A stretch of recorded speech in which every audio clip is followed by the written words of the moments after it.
Bienvenue dans les enquêtes du Nouveau Détective. Le Nouveau Détective, premier magazine d'enquête sur les grands faits divers, et Engel présente Assassiné pour 400 €, une enquête d'Axel Vigneux.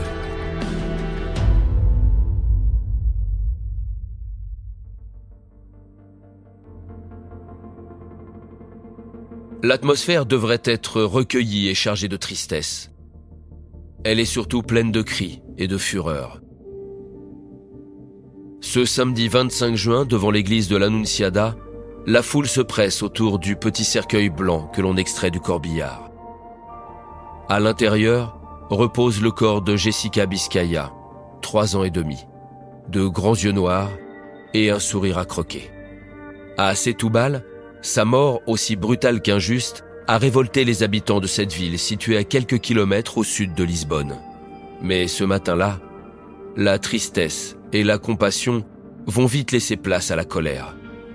Lorsque la voiture qui suit le corbillard s'arrête, un grondement de tonnerre se propage dans la foule. Une femme vêtue de noir vient d'en descendre. Tout à coup, des insultes fusent, accompagnées de huées, de sifflets et de gestes agressifs à l'intention de la jeune femme. Escortée par 2 policiers, Inès Thomas tente bien de faire quelques pas vers l'entrée de l'église, mais une foule hostile lui barre le passage. Bousculée, menacée, à 2 doigts d'être lynchée, la femme en noir est évacuée en catastrophe. Jamais une mère n'aura reçu pareil accueil aux obsèques de sa propre fille. Inès Thomas n'est pourtant pas directement responsable de la mort de la petite Jessica. Mais ce sont bel et bien ses choix et ses erreurs qui ont poussé sa fille vers la tombe. Pour comprendre pourquoi toute la ville de Setúbal en est venue à haïr Inès Thomas, il faut remonter 6 mois en arrière. La jeune femme vient alors de se séparer du père de Jessica, un homme violent avec qui elle vivait une relation chaotique et malsaine. La fillette, née le 26 janvier 2019, n'a connu jusque-là qu'une ambiance familiale détestable, ponctuée par les interventions de la police et des services sociaux. Au début de l'année 2022, Inès, la mère de Jessica, s'enfuit du foyer pour aller vivre auprès d'un nouveau compagnon, un certain Paolo, qui habite le quartier de Santos Nicolo, près du port. L'homme est au chômage, tout comme Inès. Leur appartement n'est pas bien grand, ni très confortable, mais l'environnement est beaucoup plus paisible pour Jessica. Les services sociaux qui suivent la famille depuis bientôt 3 ans effectuent plusieurs visites à son nouveau domicile. Ils constatent que l'enfant est propre, correctement vêtu et en bonne santé. Sa grand-mère maternelle, dont elle a toujours été très proche, passe la voir quasi quotidiennement. Et Paolo, son beau-père, est attentionné. Malheureusement, cette période heureuse ne va pas durer. La petite Jessica n'a vraiment pas de chance. Si son père biologique était un homme violent, sa mère est incapable de prendre sa vie en main. Inès Thomas ne travaille pas, ne fait rien de ses journées et ment de façon maladive. 3 défauts qui lassent rapidement la patience du brave Paolo. Au début du mois de juin, il annonce qu'il veut rompre. Inès Thomas tombe des nues. Sans emploi, sans appartement, sans économie, avec un enfant de 3 ans à charge, que va-t-elle faire? Ne risque-t-elle pas de se voir retirer sa fille? Dos au mur, elle cherche une solution.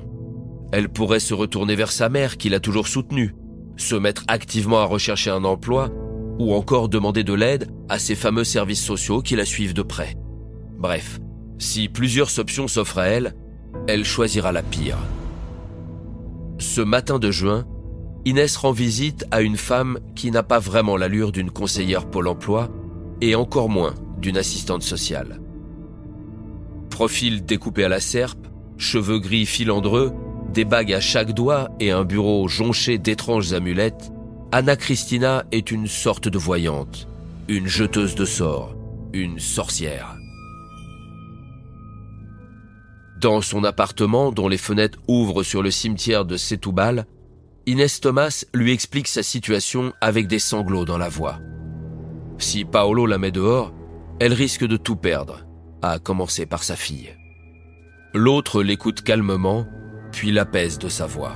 Tout va bien se passer, ne t'inquiète pas. Polo ne va pas te quitter et bientôt, il va même redoubler d'amour pour toi. Tous tes problèmes seront résolus et vous formerez à nouveau une belle famille. Tous les trois. Crois-moi, tout cela ne sera qu'un mauvais souvenir. Il suffit pour cela qu'Anna Christina lui prépare 1 ou 2 sortilèges et le tour sera joué. Quoi de plus simple pour celle qui se vante d'être une experte de la magie noire?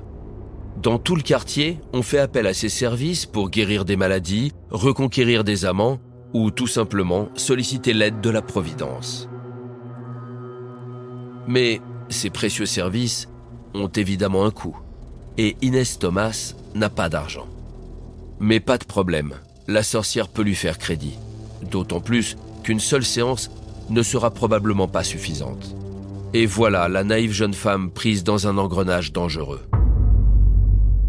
Sa dette s'élève vite à 400 €. Dans le même temps, Anna Christina se montre moins patiente. Elle insiste pour être payée. Même si ces fameux sortilèges n'ont jusqu'ici rien changé à la situation, elle insiste pour être payée. Inès pourrait renoncer, en finir avec ses âneries et arrêter les frais. Mais elle s'obstine. Le 14 juin, Anna Christina, la sorcière, aimerait lui présenter sa petite fille. Mais au moment de repartir, changement de ton. La sorcière et son mari s'interposent entre Inès et sa fille qui joue dans la pièce d'à côté. Le piège se referme. C'est simple, soit tu me paies, soit je garde la petite. Menace alors la sorcière. La jeune femme implore, supplie, mais rien n'y fait. Elle se résout à abandonner Jessica aux mains de ces inconnus, malhonnêtes et retors. N'importe quelle autre mère dans une situation foncerait droit au commissariat. Mais pas elle. Hélas, Inès Thomas a un véritable don pour toujours choisir la pire des solutions. Et elle ne va pas tarder à le prouver. À ce stade, il lui suffirait encore de tout raconter à Paolo, d'expliquer qu'elle est victime d'un chantage, qu'on lui a enlevé sa fille de force. Il lui suffirait tout simplement de dire la vérité. Mais Inès, toujours tenaillée par la peur qu'on lui retire son enfant, s'obstine à faire les mauvais choix. Lorsqu'elle rentre chez elle et que Paolo s'étonne de l'absence de Jessica, la jeune femme brode une histoire évoquant un départ improvisé en colonie de vacances. Non mais tout va bien, elle rentrera bientôt. Répète-t-elle dans les jours suivants pour rassurer ses proches tout autant qu'elle. Et pourtant, il y a de quoi s'inquiéter. Chaque jour, Anna Christina la harcèle d'appels et de textos pour réclamer son argent. La dette d'Inès est subitement passée de 400 à 800 €. Et si elle ne paye pas, c'est Jessica qui va payer pour elle, lui fait-elle clairement comprendre. Ces messages et ces coups de fil sont autant de preuves qui pourraient convaincre la police d'intervenir. Mais Inès Thomas continue à ne rien faire. Pas même lorsque l'infâme sorcière lui fait entendre au téléphone les cris de douleur et les pleurs de Jessica, qu'elle affirme torturer. Cet horrible manège va s'éterniser durant 5 jours. Puis, le lundi 20 juin, nouveau coup de fil d'Anna Christina. Cette fois, le ton est différent, comme si la fin de la partie venait de sonner. Bon, c'est bon, viens chercher ta fille. Elle est tombée d'une chaise, elle s'est fait mal. Tu peux la récupérer. Inès fonce sur place et découvre Jessica somnolente, emmitouflée dans plusieurs couches de vêtements malgré la chaleur. Une fois rentrée chez Paolo, elle découvre en la déshabillant les traces de coups qui constellent son petit corps. Horrifiée, Paolo l'interroge.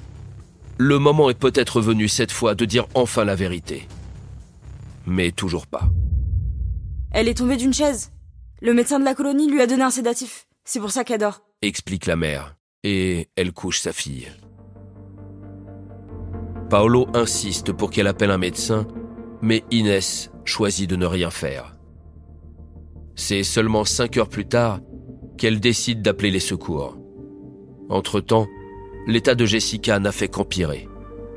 La fillette, désormais inconsciente, est transportée à l'hôpital de Sao Bernardo en urgence. Mais il est trop tard. Jessica, 3 ans et demi, décède d'un arrêt cardiaque dès son arrivée à l'hôpital. L'autopsie révélera, en plus de la présence des dizaines d'ecchymoses sur son visage, son torse, ses bras et ses jambes, une fracture du crâne et des lésions internes d'une extrême gravité. Plusieurs des organes de l'enfant ont littéralement été pulvérisés sous les coups. Des conclusions évidemment incompatibles avec le scénario de la chute de la chaise avancé par la mère. Le lendemain de la mort de sa fille, Inès Thomas finit par comprendre que mentir ne sert plus à rien. Elle raconte tout à la police. Les visites chez la voyante, la prise en otage de la gamine, les appels, les textos et les menaces.